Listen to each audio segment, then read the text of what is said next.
الحمد لله نحمده ونستعينه ونستغفره ونؤمن به ونتوكل عليه ونعوذ بالله من شرور أنفسنا ومن سيئات أعمالنا من يهده الله فلا مضل له ومن يضلل فلا هادي له ونشهد أن لا إله إلا الله وحده لا شريك له ونشهد أن سيدنا ومولانا محمدا عبده ورسوله صلى الله عليه وعلى آله وصحبه.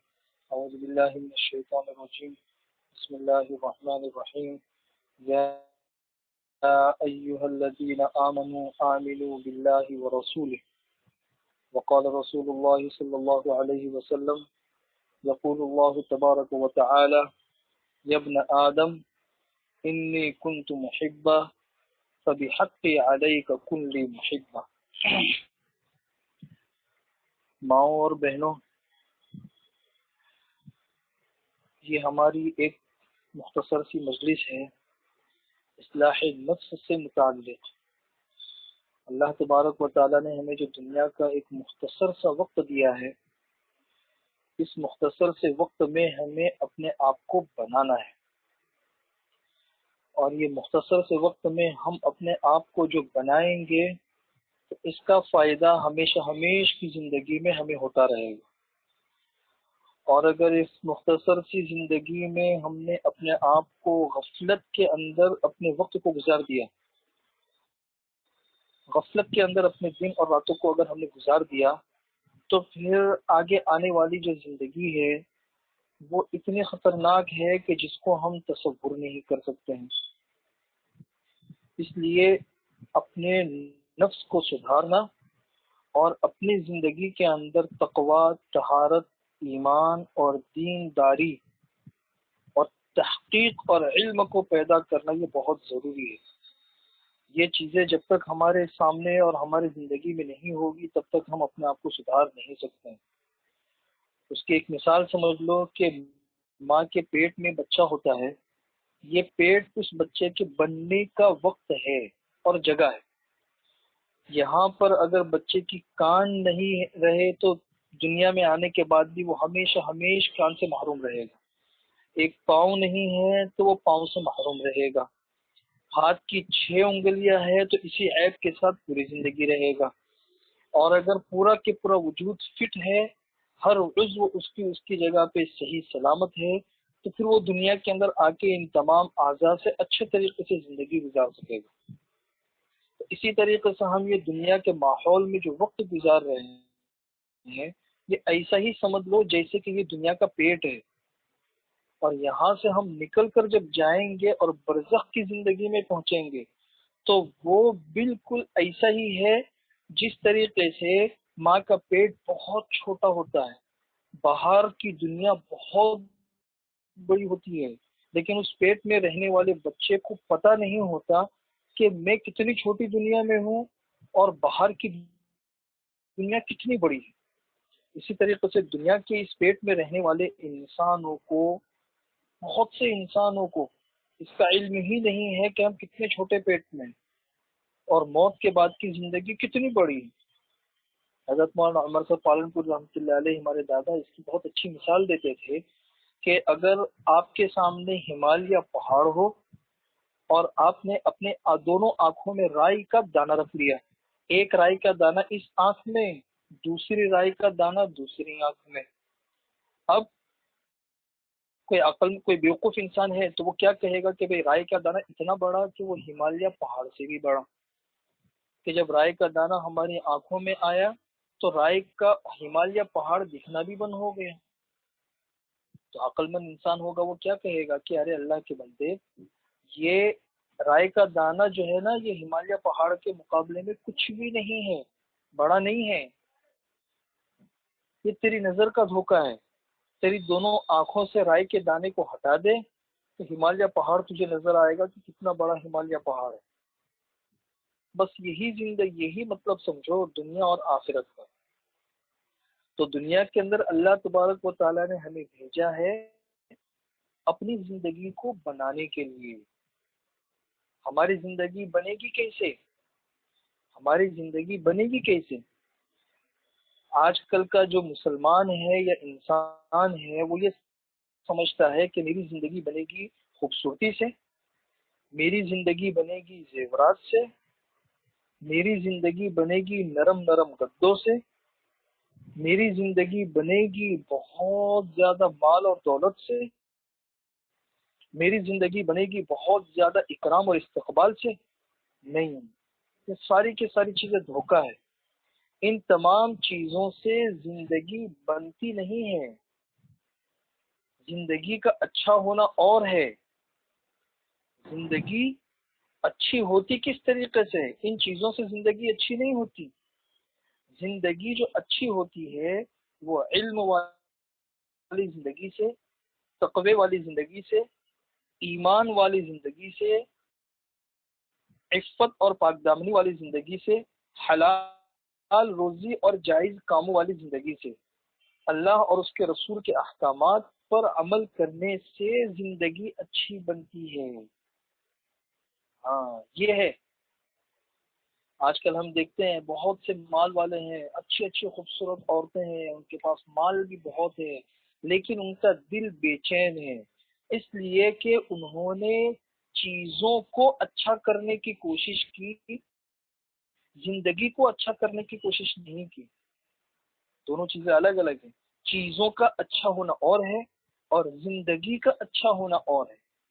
چیزیں تو اچھی ہوتی ہے، سونا بھی اچھا ہے، مال بھی اچھا ہے، گاڑیاں بھی اچھی ہے، دنیا کا حسن بھی اچھا ہے، آرام دہ سواریاں بھی اچھی ہے، یہ سب چیزیں اچھی ہے، حکومت بھی اچھی ہے، لیکن زندگی جو اچھی ہوتی ہے وہ تو علم سے، تقوی سے، ایمان سے، حضور اکرم صلی اللہ علیہ وسلم والی سنتوں پر عمل کرنے سے اور ایمان والی زندگی گزارنے سے، ان چیزوں سے زندگی اچھی ہوتی ہے۔ اس لیے بھائی چیزوں کو اچھا کرنے کی فکر سے نکل کر ہم زندگی کو اچھا کرنے کی فکر کے اندر آ جائے۔ یہ ہے ہمارا دنیا کے اندر آنے کا مقصد۔ ہمیں سمجھ آ جائے کہ ہماری زندگی کس طریقے سے اچھی ہوتی ہے۔ ایک انسان کے پاس کچھ بھی نہیں ہے لیکن بہت پرسکون زندگی گزار رہا ہے۔ کیوں؟ اس وجہ سے کہ اس کے ذمے کسی کا حق نہیں ہے، کوئی اس کو بددعائیں نہیں دیتا، کوئی اس کے اوپر لعن طعن نہیں کرتا، اور کوئی اس کے حق کا مطالبہ کرنے والا نہیں ہے۔ زندگی بہت اچھی سے گزر رہی ہے۔ اور دوسرا انسان ہے جس نے اپنے سر کے اوپر اتنا سارا پوٹلا رکھا ہوا ہے کہ یہاں سے بھی مطالبہ ہو رہا ہے، وہاں سے بھی مطالبے ہو رہے ہیں، یہ حق والے بھی کھڑے ہیں، وہ حق والے بھی کھڑے ہیں، کبھی اس کی غیبت کر دی، کبھی اس پر بہتان لگا دی، کبھی اس کے خلاف ایکشن لے لیا، کبھی کیا کر لیا، کبھی اس کا پیسہ لے لیا۔ ہاں بھائی، تو یہ انسان آخرت میں تو کیا پریشان ہوتا، یہاں ہی خود پریشان ہو جاتا ہے۔ دنیا کی پریشانی اور دنیا کی نعمتیں اللہ تعالیٰ نے آخرت کی پریشانیوں اور نعمتوں کا ایک اگزامپل رکھا ہے۔ اس سب اگزامپل ہے، حقیقت نہیں ہے۔ حقیقت تو کچھ اور ہے، حقیقت تو کچھ اور ہے۔ اس لیے سمجھے اس بات کو، سمجھے دنیا کے اندر رہتے ہوئے وقت کو گزارنا بہت اہم بھی ہے، بہت قیمتی بھی ہے، بہت اہم بھی ہے اور بہت قیمتی بھی ہے۔ ایمان والی زندگی، سب سے پہلا مطالبہ ایمان والوں، سب سے پہلا مطالبہ ایمان کا ہے۔ جو قرآن کریم کی آیت میں نے آپ لوگوں کے سامنے پڑھی، اس کے اندر اللہ تعالیٰ ایمان والوں سے خطاب کر رہے ہیں کہ اے ایمان والو تم ایمان لے آؤ، یا ایھا الذین آمنوا آمنوا باللہ ورسولہ، اے ایمان والو اللہ اور اس کے رسول کے اوپر ایمان لے آؤ۔ آج اگر کسی مسلمان کو کلمے کی دعوت دی جائے، کچھ باتیں سمجھائی جائے، تو ایمان والا فوراً کہتا ہے کہ ارے بھائی میں کوئی گنہگار تم کو دکھتا ہوں مجھے سمجھانے کے لیے آئے ہوئے ہو، جاؤ کسی اور کو سمجھاؤ، بہت سارے لوگ ہیں جو غیر مسلم ہیں ان کو مسلمان بناؤ، جو غیر ہے ان لوگوں کے اندر کام کرو۔ مسلمانوں کو ایمان کی دعوت دینے کا کیا مطلب ہے؟ اللہ تعالیٰ یہاں خود قرآن کریم کے اندر کہہ رہا ہے کہ ایمان والو ایمان لاؤ۔ کیا مطلب ہے اس کا؟ اس کا مطلب یہ ہے کہ دو چیزیں الگ الگ ہیں۔ ایک کسی چیز کی حقیقت ہوتی ہے اور دوسری کسی چیز کی صورت ہوتی ہے۔ آپ اگر کسی جگہ چلے گئے، بعض جگہوں کے اوپر آپ نے دیکھا ہوگا کہ شیر کی تصویر اور ڈھانچہ بنا ہوا ہوتا ہے، اس کی دم بھی ہوتی ہے، اس کے پاؤں بھی ہوتے ہیں، اس کا پیٹ بھی ہوتا ہے، منہ بھی ہوتا ہے، اس کا منہ کھلا ہوا بھی ہوتا ہے، پورا جیسا شیر ہوتا ہے نا ویسا شیر بنا ہوا ہے، لیکن اس شیر سے ڈرتا کوئی بھی نہیں ہے۔ بچے بھی اس سے کھیلتے ہیں، عورتیں بھی اس سے کھیلتی ہے، کوئی اس سے ڈرتا نہیں ہے۔ کیوں؟ اس لیے کہ یہ شیر کی حقیقت نہیں ہے، یہ شیر کی صرف صورت ہے۔ دوسری طرف اگر حقیقت میں شیر آ جائے تو کیا حال بنے گا وہ ہم میں سے ہر ایک کو پتا ہے۔ وہ حال کیوں بنا؟ وہ حال اس وجہ سے بنا، سب ڈر اس وجہ سے گئے، سب اپنے گھروں میں بند ہو گئے، دروازے بند کر لیے صرف شیر کی آواز سن کے، اس لیے کہ یہ شیر کی حقیقت آ گئی۔ پتہ چلا کہ کسی چیز کی صورت الگ ہے، کسی چیز کی حقیقت الگ ہے۔ تو یہ قرآن کریم کی آیت کے اندر یہی بات ایمان والوں کو سمجھانا ہے کہ اے ایمان والو، تم نے زبان سے ایمان کا اقرار کیا ہے، یہ ایمان کی صورت ہے۔ اب ایمان کی حقیقت بھی اپنی زندگی کے اندر داخل کر دو۔ آمنو باللہ و رسول، ایمان کی حقیقت جب تک ایمان کی صورت ہوتی ہے اس وقت تک انسان کی کیفیت یہ ہوتی ہے کہ اذان ہوتی ہے اسے کوئی احساس نہیں ہوتا، نماز پڑھی نہیں پڑھی کوئی احساس نہیں، کسی کا مال لے کے چرا لیا، کسی کا مال لے کے ہڑپ کر دے کوئی احساس نہیں، کسی کی غیبت کر لی کوئی احساس نہیں، مجلس میں بیٹھے اور کچھ بھی علام شرام بکتے رہے کچھ بھی احساس نہیں، بغیر تقوی کی زندگی گزر رہی ہے، بغیر پردے کی زندگی گزر رہی ہے، احساس کچھ بھی نہیں۔ احساس کیوں نہیں ہے؟ اس لیے کہ یہاں صرف ایمان کی صورت ہے۔ یہی ایمان جب حقیقت کے اندر شامل ہو جائے گا اور حقیقی ایمان بن جائے گا، پھر ایمان والے کی کیفیت یہ ہوگی کہ نماز کا وقت ہونے پر جب تک وہ نماز نہیں پڑھ لیتا یا نہیں پڑھ لیتی تب تک اسے چین نہیں آتا، بس ایسا لگتا ہے کہ جیسے کہ بس کسی کو مارے یا مرے۔ جس کو نماز کی عادت ہو جاتی ہے نا، پھر یہ کیفیت ہوتی ہے کہ اگر نماز نہیں پڑھی تو بس کسی کو مارے یا مرے، اور جب نماز پڑھ لی تو بس انسان پرسکون ہو گیا، پرسکون ہو گیا۔ پھر یہ انسان کسی کا 1 کروڑ روپیہ تو کیا 10 روپیہ بھی ہڑپ کرنے سے بچے گا، ڈرے گا بھئی یہ 10 روپیہ پتہ نہیں وہاں پہ کتنا کروڑ روپے میں دینا پڑے گا مجھے کل حشر کے میدان میں۔ پھر یہی عورت بے پردہ گھومنے سے ڈرے گی، بھی اللہ تعالیٰ نے منع کیا ہوا ہے، اللہ تعالیٰ نے حجاب کا مجھے حکم دیا ہے۔ پھر یہ انسان پھونک پھونک کے قدم اٹھائے گا، پھونک پھونک کے۔ کیوں؟ اس لیے کہ ایمان کی حقیقت اس کے دل کے اندر پیدا ہو چکی ہے۔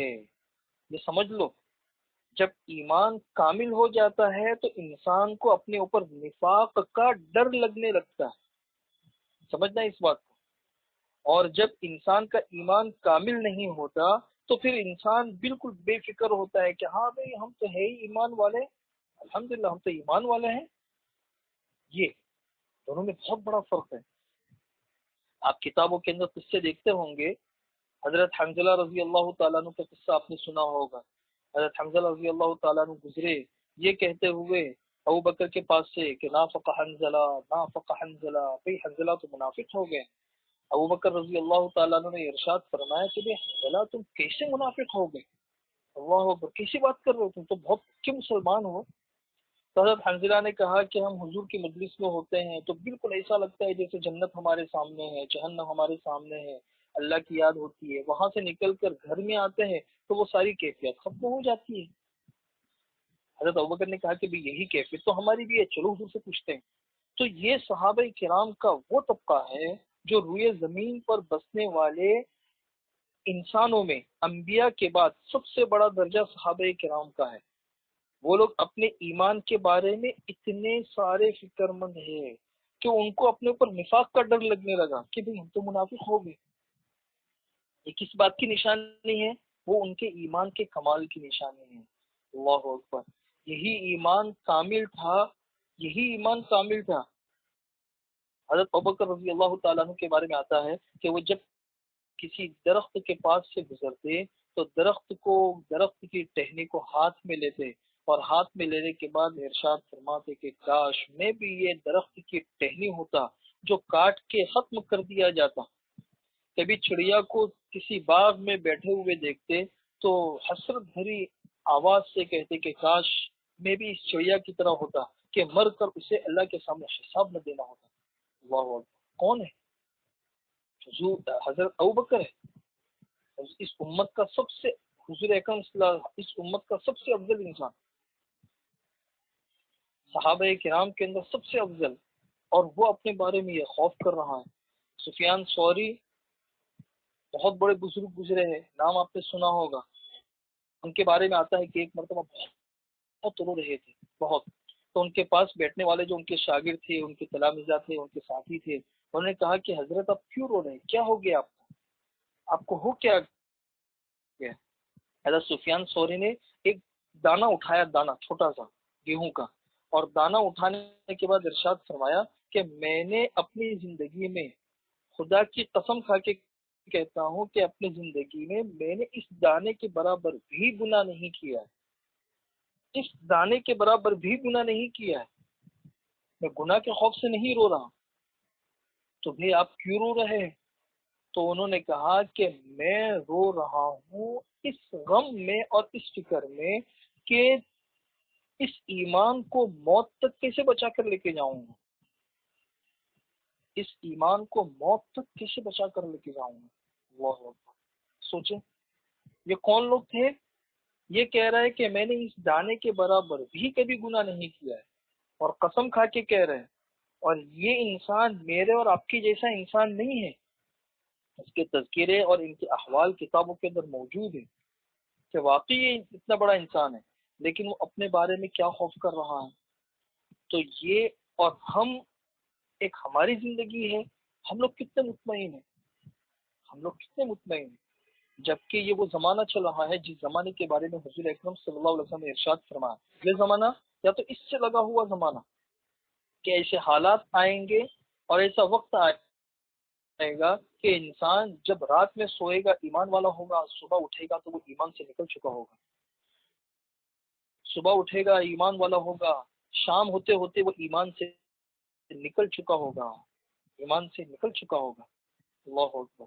اس زمانے کے اندر دین پر عمل کرنا ہاتھ میں انگارہ رکھنے سے بھی زیادہ سخت ہوگا۔ اس وقت میں جو انسان، جو ایمان والا ایک نیک کام کرے گا تو تم صحابہ کرام میں سے 50 کے عمل کے برابر اللہ تعالیٰ ان لوگوں کو اجر اور ثواب دیں گے۔ یہ فتنوں کے زمانے کی روایات ہے، ہاں یہ فتنوں کے زمانے کی روایات ہے۔ تو زمانہ اتنا خطرناک ہے، وقت اتنا نازک ہے، اور ہم بالکل بے فکر ہے، بے کچھ بھی نہیں ہونے کا، کچھ بھی نہیں ہونے کا، کچھ بھی نہیں ہونے کا۔ نہیں، ایسا نہیں ہے۔ ایمان بنانے کی جگہ، دین بنانے کی جگہ یہ صرف دنیا ہی ہے۔ موت تک اپنے ایمان کی سلامتی کی دعائیں کرتی رہنے چاہیے کہ اللہ آپ نے ہمیں ایمان کی حالت میں ابھی رکھا ہے، آئندہ بھی ہمیں ایمان ہی کی حالت میں رکھنا، ایمان ہی کی حالت میں۔ ہاں، اس لیے اپنے ایمان کے اوپر دھیان دینا ضروری ہے۔ دوسری بات یہ سمجھ لیجئے کہ کوئی بھی کام کرو تحقیق کے ساتھ میں کرو۔ اللہ تعالیٰ نے آپ کو کسی علمی مشغلے سے جوڑا، ایک مدرسہ ہے، چاہے آن لائن ہی چلتا ہو، تو کچھ نہ کچھ تو علم ہمارے سامنے آ رہا ہے، تو اس علم کی روشنی میں ہمارے زندگی کے دن گزرنے چاہیے، جہالت کے ساتھ میں نہیں گزرنے چاہیے۔ علم روشنی ہے جو انسان کو اللہ تک پہنچنے کا راستہ دکھاتا ہے۔ اپنے نفس سے کبھی بھی انسان مطمئن نہ ہو، نفس انسان کو کس وقت پچھاڑ دے، کس وقت دھوکہ دے دے، ہم میں سے کوئی کبھی بھی کچھ بھی نہیں کہہ سکتا اس انسان کا نفس کیسا ہے۔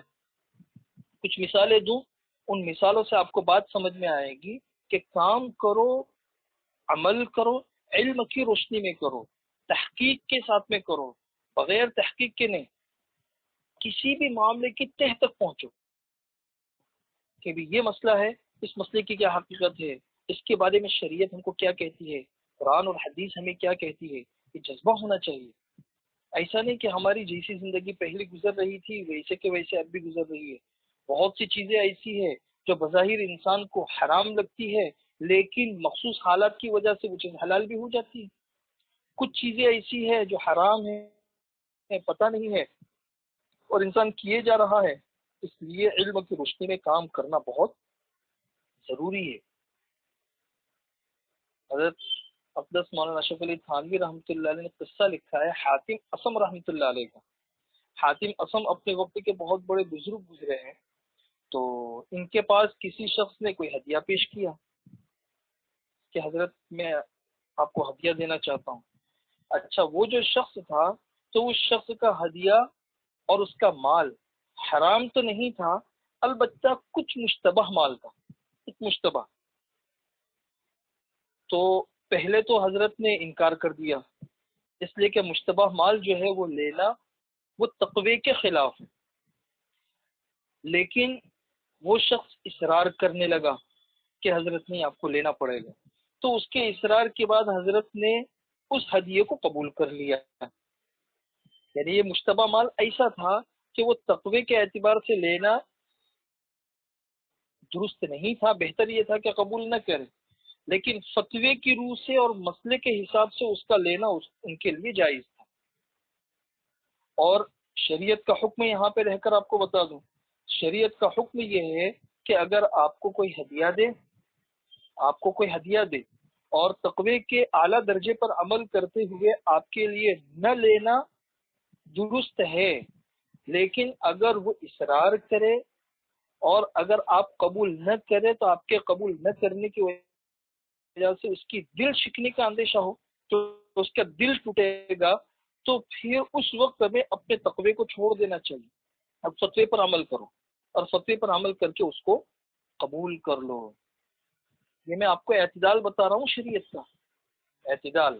چونکہ وقت بہت کم ہے، اس بہت مختصر سے وقت میں بہت ساری چیزیں نہیں بتائی جا سکتی، ایک مختصر انداز میں بتا رہا ہوں. ہر معاملے کے اندر اعتدال ہو. اعتدال سے ہٹی ہوئی بات ہمیشہ انسان کو نقصان پہنچاتی ہے. تو بہت سی مرتبہ ایسا بھی ہوتا ہے کہ انسان ایمان اور علم والی زندگی میں آتا ہے تو تقوی اس کے سر کے اوپر ایسا غالب ہو جاتا ہے کہ وہ پھر تقوی کو سامنے رکھتے ہوئے بہت سے ایسے کام بھی کر لیتا ہے جو اسے نہیں کرنے چاہیے، جو اسے نہیں کرنے چاہیے.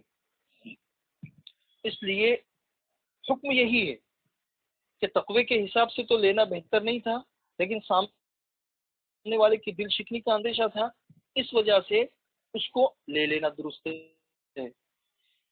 اگر ہم جیسا انسان ہو تو پہلے تو اپنی بزرگی دکھائے گا، نہیں مجھے تو نہیں لینا، آپ کا مال مشکوک ہے وغیرہ وغیرہ.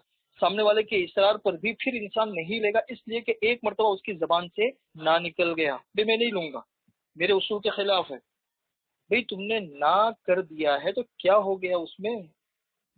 اپنی انا کو ہم ختم کرے، اپنی بڑائی کو ختم کرے، اپنی زندگی کے اندر تواضع اور عاجزی کو پیدا کرے، سمجھے دین کو، دین کی حقیقت کو سمجھے. بہرحال انہوں نے اس ہدیے کو قبول کر لیا. تو ان کے جو پہچان والے تھے انہوں نے کہا کہ بھئی آپ نے پہلے تو انکار کیا، مطلب کہ تقوی کے حساب سے لینا درست نہیں تھا، اور پھر اس کے معمولی سے اصرار پر آپ نے قبول بھی کر لیا، یہ کیوں کیا؟ تو حاتم اسم نے کہا کہ بھی پہلے میں نے دیکھا تو اس کا مال مشکوک تھا، تو مشکوک ہونے کی وجہ سے تقوی کے حساب سے لینا جائز نہیں تھا، اس لیے میں نے پہلے انکار کر دیا. لیکن پھر جب اس نے اصرار کیا تو اصرار کرنے کے بعد پھر میں نے غور کیا کہ اب اس کے اصرار کے باوجود اگر میں نہیں لیتا ہوں تو اس سامنے والے کی بے عزتی ہے، اور وہ لوگوں کے سامنے ذلیل ہوا کہ دیکھو دیکھو دیکھو دیکھو ہدیہ لے کر گئے تو قبول نہیں ہوا، دیکھو ہدیہ لے کر گئے تو قبول نہیں ہوا.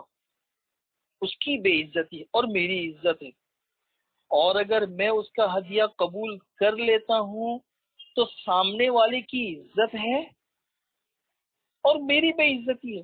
میری بے عزتی کیا کہ دیکھو بھائی بزرگ بننے چلے تھے، پہلے منع کر دیا اور پھر قبول کر لیا، تو میں نے سامنے والے کی بے عزتی، میں نے اپنی بے عزتی کو برداشت کر لیا اور سامنے والے کو بے عزت ہونے سے بچا لیا، سامنے والے کو بے عزت ہونے سے میں نے بچا لیا.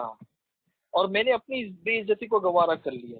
شرعی اعتبار سے تو ویسے بھی لینا جائز تھا، لیکن لے لینے کے اندر میری ایک بے عزتی کیا تھی کہ بھئی نہ بولا اور پھر قبول کر لیا. تو میں نے اپنی بے عزتی کو برداشت کر لیا، سامنے والے کو بے عزت ہونے سے بچا لیا. دیکھیے کتنی کتنی اعلیٰ نگاہ ہے، کتنی اعلیٰ نگاہ. یہ چیزیں سوچنے اور سمجھنے کی ہے، سوچنے اور سمجھنے کی ہے. حضرت امام شافعی رحمۃ اللہ علیہ کے بارے میں آتا ہے کہ وہ جب بھی کسی سے مناظرہ کرتے تھے، امام شافعی امام مالک، کیونکہ کبھی کبھی ایسا ہوتا ہے کہ کچھ دینی مسائل کے اندر، کچھ دینی باتوں کے اندر بعض لوگ حجت پہ اتر جاتے ہیں. اچھا، اگر ان کے سامنے دلائل نہ دو تو ظاہر سی بات ہے وہ انسان گمراہ ہی رہتا ہے، سامنے والا انسان گمراہ ہی رہتا ہے، اور پتہ نہیں کتنے لوگوں کو اور گمراہ کر دے گا وہ. تو مناظرہ کرنا اور دلیل سے سامنے والے کو سمجھانا بھی ضروری ہوتا ہے. لیکن بہت سی مرتبہ ایسا ہوتا ہے کہ مناظرہ اور حجت اور بحث ایسے انداز سے کی جاتی ہے کہ سامنے والے کو خاموش ہونا پڑتا ہے. بھئی ہمارے پاس یہ بھی دلیل ہے، ہمارے پاس یہ بھی دلیل ہے، ارے ہمارے پاس یہ بھی دلیل ہے. سامنے والے کو جھکانے کا ایک کام ہوتا ہے کہ سامنے والا جھک جائے. جھک جائے نہیں، کسی کو جھکاؤ نہیں، خود جھک جاؤ، کسی کو اپنے سامنے مت جھکاؤ. تو امام شافعی رحمۃ اللہ علیہ کے بارے میں آتا ہے کہ جب بھی کسی سے مناظرہ ہوتا، جب بھی، تو وہ اللہ سے دعا کرتے.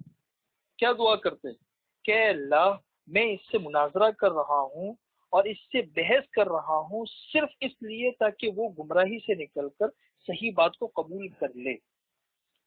تو اے اللہ تو حق بات کو اس کی زبان سے ہی نکلوا. جب حق بات اس کی زبان سے ہی نکل جائے گی تو وہ بے عزتی سے بھی بچ جائے گا اور میرا کام بھی بن جائے گا. میرا مقصد بھی یہ ہے کہ سامنے والے کو حق بات سمجھ میں آ جائے. تو حق بات خود اس کی زبان سے نکلوا تو اس کو بے عزتی بھی نہ ہو، اس کی انسلٹ بھی نہ ہو، اور کام کا کام بھی بن جائے، کام کا کام بھی بن جائے. ہاں یہ سب چیزیں بہت سمجھنے کی ہے. علم آپ لوگ جو سیکھ رہے ہو، اس علم کے اندر یہی چیز آپ لوگوں کو سمجھنی ہے. اپنے ذہن کو کھولنا ہے، اپنے دماغ کو کھولنا ہے، اپنی زندگی کو ٹٹولنا ہے، اپنی زندگی کو ٹٹولنا ہے. حضرت تھانوی رحمۃ اللہ علیہ کے پاس کسی نے خط لکھا، یہ چیزیں بتا رہا ہوں آپ لوگوں کو کام آئے گی. حضرت تھانوی رحمۃ اللہ علیہ کے پاس کسی نے خط لکھا کہ حضرت ہمارے محلے کے اندر ایک عورت ہے، وہ بغیر پردے کے گھر سے نکلتی ہے، سر پہ دوپٹہ بھی نہیں ڈالتی، سر پہ دوپٹہ بھی نہیں ڈالتی، نماز بھی نہیں پڑھتی اور بے پردہ نکلتی ہے. اس کے گھر سے کبھی کھانا آئے تو کیا کھانا کھانا جائز ہوگا؟ نہیں، بے نمازی کی حالت میں، بے پردگی کی حالت میں اس نے کھانا بنایا ہے، کیا کھانا جائز ہوگا؟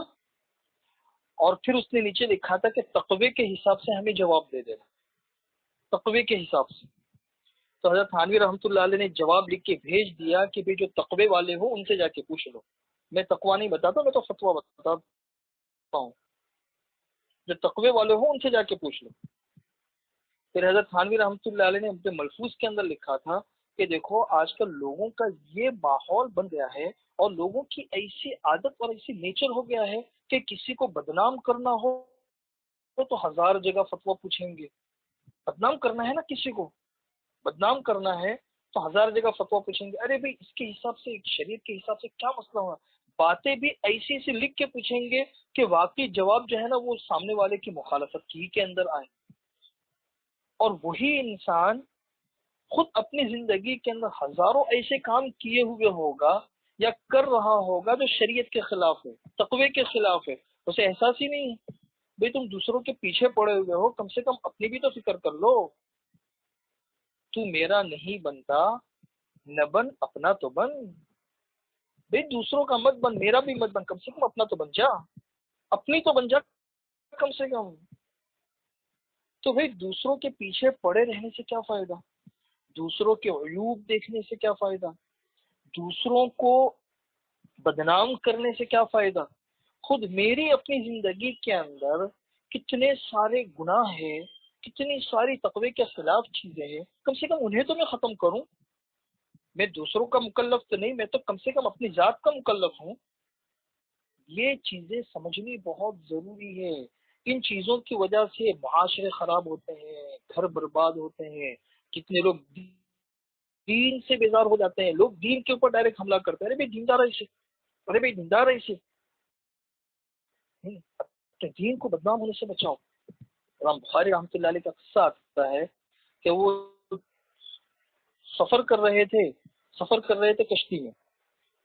اب پڑوس میں ایک آدمی بیٹھا ہوا تھا، تو ظاہر سی بات ہے وہ آدمی بیٹھا ہوا تھا، تو باتوں باتوں کے اندر حضرت امام بخاری رحمۃ اللہ علیہ کی زبان سے نکل گیا کہ دیکھیے میرے پاس جو ہے نا 10,000 اشرفیہ ہے، 10,000 10,000۔ تو اس نے کہا کہ اچھا، اب وہ جو سامنے والا انسان ہے، وہ سامنے والا انسان وہ تھوڑا سا بری نیت والا تھا، اس نے فوراً نیت بگاڑی اور تھوڑی دیر کے بعد اس نے وہ کپتان کے پاس گیا اور جا کے ہلہ مچانا شروع کر دیا، ارے بھی میرے 10,000 دینار تھے اور وہ کسی نے چوری کر لیے۔ ظاہر سی بات ہے چور جو ہے نا وہ کشتی چھوڑ کر تو کہیں جا ہی نہیں سکتا ہے، یہاں پر ہی ہوگا، باہر تو کہیں ہوگا نہیں۔ تو کپتان نے کہا کہ چلو بھائی تلاش کر لیتے ہیں۔ تو کپتان نے سب کو تلاش کرنا شروع کیا۔ امام بخاری رحمۃ اللہ نے دور سے دیکھا کہ بھائی کیا ماجرا چل رہا ہے۔ آہستہ آہستہ امام بخاری کو احساس ہوا کہ یار یہ سب کی تلاشی ہو رہی ہے اور ساتھ میں یہی میرا پڑوسی ہی ساتھ ساتھ میں گھوم رہا ہے کپتان کی۔ تو امام بخاری کو احساس ہو گیا کہ لگتا ہے اس کی نیت بگڑی ہے اور اس کو یہ 10,000 اشرفیہ چاہیے، اس کے لیے ساری تکنگیں کر رہا ہے۔ حضرت بخاری رحمۃ اللہ علیہ نے وہ تھیلی دی 10,000 اشرفیوں کی اور وہ سمندر کے اندر پھینکی۔ اب ہوتے ہوتے ہوتے ہوتے امام بخاری کی باری آئی، ان کی سامان چیک کیا گیا، ان کا سامان تو کچھ بھی نہیں نکلا۔ بہرحال سب نے اس کو دھمکایا، پڑوسی کو، حضرت امام بخاری کے پاس میں جو بیٹھا ہوا تھا، کہا کہ چل تو جھوٹ بول رہا ہوگا۔ بہرحال وہ آ کے بیٹھ گیا۔ پھر امام بخاری کو کہتا ہے کہ امام بخاری صاحب، بخاری لکھی ہے آپ نے، اتنے بڑے عالم ہو اور جھوٹ بولتے ہو، جھوٹ بولتے ہو۔ ایسے ایسے لوگ بھی ملتے ہیں، علماء کی قدر کرنے والے اور معلمات کی قدر کرنے والے بھی ملیں گے اور چھوٹی چھوٹی باتوں پر ان کی پکڑ دھکڑ کرنے والے بھی ملیں گے۔ ہاں، تو یہ جو پکڑ دھکڑ کرنے والے ہوتے ہیں نا، یہ کبھی کبھی اصلاح بھی کر دیتے ہیں، انسان کی اصلاح ہو جاتی ہے۔ اچھا ہے ہمارے نفس کی اصلاح ہو رہی ہے، ہمارے نفس کی اصلاح ہو رہی ہے، نفس ٹوٹ رہا ہے، نفس کے اندر عاجزی پیدا ہو رہی ہے، بہت اچھی چیز ہے۔ امام بخاری رحمۃ اللہ علیہ نے ارشاد فرمایا کہ میں جھوٹ نہیں بولتا، میرے پاس تھی لیکن میں نے سمندر میں پھینک دی۔ اس نے کہا کہ اتنا قیمتی مال آپ نے ضائع کر دیا؟ کہا کہ ہاں، اس لیے کہ اگر وہ میرے پاس سے ملتی تو ظاہر سی بات ہے کشتی دو طرف ہو جاتی۔ کچھ کہتے کہ نہیں، امام بخاری تو یہ کام کر ہی نہیں سکتے، چوری نہیں کر سکتے، وہ تو بہت بڑے انسان ہیں، یہ انسانی جھوٹ بول رہا ہے۔ لیکن کچھ لوگ ایسے ہیں، ایسے بھی ہوتے کہ نہیں کچھ تو ہوگا۔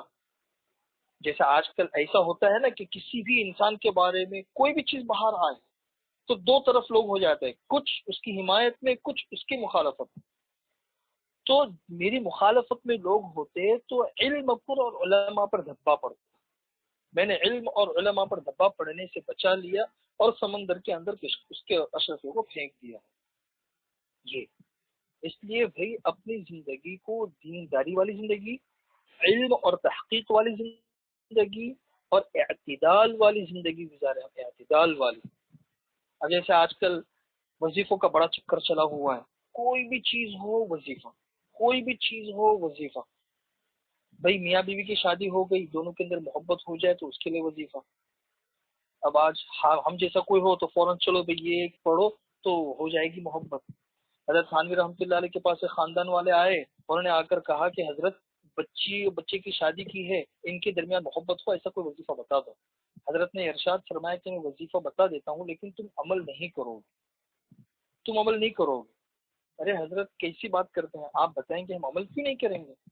حضرت نے ارشاد فرمایا کہ اگر آپ چاہتے ہو کہ آپ کے بیٹے اور بہو کے درمیان محبت ہو تو اس کا سب سے بڑا وظیفہ، اس سے بڑا وظیفہ کوئی بھی نہیں ہے، وہ یہ ہے کہ بچے کو اپنے سے الگ کر دو، اس کا کچن الگ کرو، اس کا گھر الگ کرو، الگ کر کے دے دو، اس کو دوسرے ہی دن دے دو۔ دیکھو کیسی محبت ہوتی ہے ان لوگوں کے درمیان۔ اب یہ ہے اتنا خطرناک وظیفہ کہ آج کسی کے گلے ہی نہیں اترے گا، کسی کے گلے ہی نہیں اترے گا۔ بس پڑھنے کا دیتے رہو، پڑھتے رہو، کچھ بھی نہیں ہے۔ ہزار لڑائی جھگڑوں کی کو حل کرنے کے لیے بس یہی مسئلہ ہے کہ بھئی الگ کر دو، آرام، گھر والوں کو بھی آرام، بیوی بچوں کو بھی آرام۔ ایک دوسرا آیا، اس نے کہا کہ حضرت میرا بچہ، ایک خاتون نے خط لکھا، خط لکھ کے پوچھا کہ حضرت میرا بچہ بہت شرارتی ہے، اس کے لیے کوئی تعویذ دے دو۔ تب ہم جیسے ہو تو کچھ بھی اٹھا کے دے دیں۔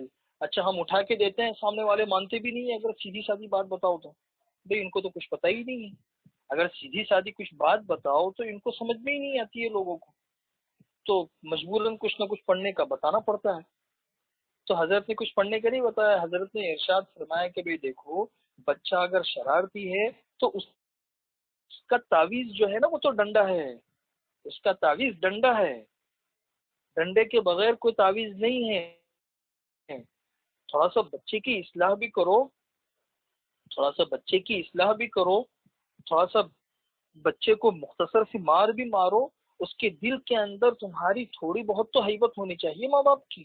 اس کو بالکل اتنا محبت دیا، اتنا لاڈ پیار دیا کہ وہ سر پہ چڑھ گیا ہے، تو وہ ابھی سر پہ چڑھا ہوا ہے، بڑا ہو کے تو اور پریشان کرے گا، بڑا ہو کے اور پریشان کرے گا۔ تو یہ سب اعتدال کی باتیں ہیں، اعتدال کی، جو آج کل لوگوں کی سمجھ بھی نہیں آتی۔ اعتدال کی انہی باتوں کے اندر دو باتیں آپ لوگوں کو اور عرض کر دوں۔ آج پوری دنیا کے اندر اسلام کی بہت ساری چیزوں کو لے کر بڑا ایشو اٹھایا جاتا ہے، بہت ایشو اٹھایا جاتا ہے۔ دیکھو بھائی اسلام کے اندر یہ ہے، اسلام کے اندر یہ ہے، اسلام کے اندر یہ ہے۔ جو مغربی ممالک ہے، اسی طریقے سے اسلام دشمن طاقتیں ہیں، ان کی طرف سے ہر تھوڑے تھوڑے دن پر کوئی نہ کوئی شوشہ اٹھتا رہتا ہے، کسی حکم کے اوپر، کسی قرآن کریم کی کسی آیت کے اوپر۔ تو انہی میں سے ایک یہ بھی شوشہ اٹھا ہوا ہے کہ بھئی یہ عورتیں ہیں، اسلام نے عورت کو پردہ کرنے کا حکم دیا ہے، تو یہ پردہ جو ہے یہ تو عورت کے لیے قید ہے۔ بھئی ہم آزاد پیدا ہوئے ہیں تو اپنے آپ کو کیوں قید کر لیں؟ ہم پردہ نہیں کریں گے؟ مغربی ممالک نے یہ بالکل ایک ایشو بنایا ہوا ہے، چنانچہ ان کے یہاں پہ پردے کا کوئی تصور نہیں ہے، بلکہ لباس بھی برائے نام ہی وہاں کی عورتیں پہنتی ہے۔ کیوں؟ کہ آزاد پیدا ہوئے ہیں تو ہم اپنے آپ کو پابند کیوں بنائیں، قید میں کیوں رکھیں؟ تو آپ غور کریں کہ پردہ جو ہے وہ قید ہے یا حفاظت ہے۔ میں آپ کو کچھ مثالیں دوں، اس سے آپ کو یہ بات سمجھ میں آ جائے گی، شریعت کے اعتدال سمجھ میں آئے گا آپ کو۔ دیکھو ہماری روزمرہ کی زندگی کے اندر ہم دیکھتے ہیں کہ جو چیزیں غیر اہم ہوتی ہے، بالکل عام قسم کی ہوتی ہے، عام قسم کی، غیر اہم، کوئی اتنی خاص ان کی ویلیو نہیں، تو وہ ایسے ہی پڑی ہوئی رہتی ہے، اس کی حفاظت کا بھی کوئی انتظام نہیں ہوتا۔ جیسے پتھر ہے، بڑی بڑی چٹانیں ہیں، ان کی کوئی اتنی خاص اہمیت نہیں، ایسے ہی پڑی ہوئی رہتی ہے، جہاں سے چاہو اٹھا لو، جہاں چاہو آپ کو مل جائیں گی۔ لیکن اس کے بالمقابل سونا ہے، وہ چونکہ بہت قیمتی ہے، اہم ہے، اور اس کی ایک ویلیو ہے، تو یہ سونا آپ کو ہر جگہ پہ نہیں ملے گا۔ سونا جو ہے یہ ہر پہاڑ پہ نہیں ملے گا۔ دنیا کے اندر بھی اگر آپ دیکھ لیں تو دنیا کے اندر جتنے پہاڑ ہیں، ہر پہاڑ پہ پتھر تو ہوں گے، لیکن ہر پہاڑ کے اندر سونا نہیں ہے۔ دنیا کے کچھ ہی ممالک کے اندر سونا ہے، اور وہ جو سونا جہاں پر ہے وہ بھی کیسے نکلتا ہے؟ پہاڑوں کے اندر سے، پہاڑوں کے اندر سے، پہاڑوں کے اوپر جو ہے نا وہ اس کے اندر بم پھینکے جاتے ہیں، اور پھر اس سے چٹانیں ٹوٹتی ہے، اور پھر اس کے اندر سے سونا نکلتا ہے۔ اور وہ سونا بھی آپ کیا سمجھتے ہیں اس طریقے سے سونے کے ڈھیر پڑے ہوئے رہتے ہیں؟ نہیں، جس طریقے سے پتھر کو ہم توڑتے ہیں، تو جس پتھر کے بیچ میں، یعنی آپ ایسا سمجھ لو کہ 1000 ٹن پتھر ہٹائے جائیں گے تو معمولی سا گرام سونا نکلتا ہے، گرام۔ میں کچھ سال پہلے ساؤتھ افریقہ گیا تھا، تو ساؤتھ افریقہ میں جہاں پہ سونے کی کانیں ہیں وہاں پہ لوگ لے کر گئے تھے ہم لوگوں کو کہ دیکھو کس طریقے سے یہ سونا نکلتا ہے، یہ دیکھیے۔ تو ہم نے خود دیکھا کہ بالکل زیر زمین ہے، اور کس طریقے سے سونا نکلتا ہے، بہت سا توڑو، اس کے بعد مختصر سے کچھ گرام سونا نکلتا ہے، اتنی مشقت کے بعد۔ کیوں؟ اس لیے کہ ویلیو ہے اس کی۔ تو عام چٹانوں کی کوئی ویلیو نہیں، تو ایسی